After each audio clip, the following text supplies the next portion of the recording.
अच्छा, ऐसा धोखा हमारे साथ किया, भोगोगे तुम। ये जो निकलता है ना भोगोगे, ये अकाट्य होता है। क्योंकि किसी का भी हृदय, मान लो किसी भी जीव जंतु को आप कष्ट दें और उसका हृदय आह भर जाए, तो वो आह वज्र की लीक है, तुम्हें भोगना पड़ेगा। वो आह किसी की ना लेना जिंदगी। कोई ऐसा का कोई आह भर करके कह दिया तुम समर्थ हो, हम तो कुछ कर नहीं सकते, वो अंदर से दुखी, फिर तुम्हारी सामर्थ्य काम नहीं करेगी, मिट्टी में मिला देगी। ऐसा नहीं कि आप जो कर रहे हैं कोई देख नहीं रहा, कोई हिसाब किताब नहीं, जो कर रहे हैं अवश्य में भोक्तव्यम। बहुत सावधान। जीव स्वयं नित्य निरंतर कर्मों के जाल को रच रहा है और अपने आप को बांध रहा है। आपको मुक्त होना है, बंधना नहीं है। जीव का जन्म कर्मों के अनुबंध से होता है, कर्मों के बंधन से होता है, और उसको अपना ऋण चुकाना होता है। कर्मानुबंध ये बहुत सूक्ष्म विषय है। जैसे आप जिस परिवार में जन्म लिए हैं, तो उस परिवार के लोगों से आपका ऋण है, इसलिए उसी परिवार में आप आए हैं। और ऋणानुबंध, उसको बिना चुकाए या बिना वसूल किए आप वहां से जाएंगे नहीं।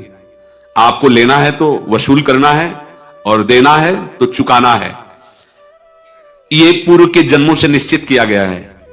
जैसे किसी के यहां पुत्र हुआ, जन्म से ही पैसा खर्चा शुरू हुआ, जो बड़ा हुआ तो उद्दंडता के द्वारा मार पूरे परिवार को क्लेश पर क्लेश देता चला जा रहा है। ये तुम्हारे कर्म का फल है। या ऐसे शक्तिहीन बुद्धिहीन ऐसे पागल पूरे जीवन सेवा करो, तुमसे अपना हिसाब चुकाने के लिए वो आया है। अब परिवार के जो सदस्य जुड़े आके, मतलब पत्नी आते ही पूरी हृदय में आनंद, परिवार में आनंद, और जीवन भर वो आनंद ही सुख देने के लिए उसका जन्म हुआ। वो अपना ऋणानुबंध मुक्त, और आते ही भयंकर क्लेश खड़ा कर दिया, बीच में दीवार और झगड़ा वैसा, फिर अतरे दिन मारपीट शुरू, कलह अशांति, पूरा जीवन नर्क हिसाब करने आए। यहां ऋण चुकाए बिना कोई जा नहीं सकता, ऋण चुकाना पड़ेगा। किसी का ऋण वसूल करना है तो किसी को ऋण चुकाना है, दोनों काम करने होते हैं।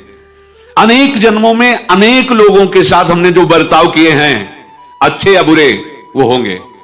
अब किसी आदमी को हम जानते नहीं, अचानक मिला, अचानक टक्कर लगाओ, मार पीट गाली गुप्ता सब कर दिया, चुपचाप सह लो। क्यों? ये आपका हिसाब है, पूर्व का हिसाब। हमारा उससे कोई द्वेष नहीं, कोई संकल्प नहीं।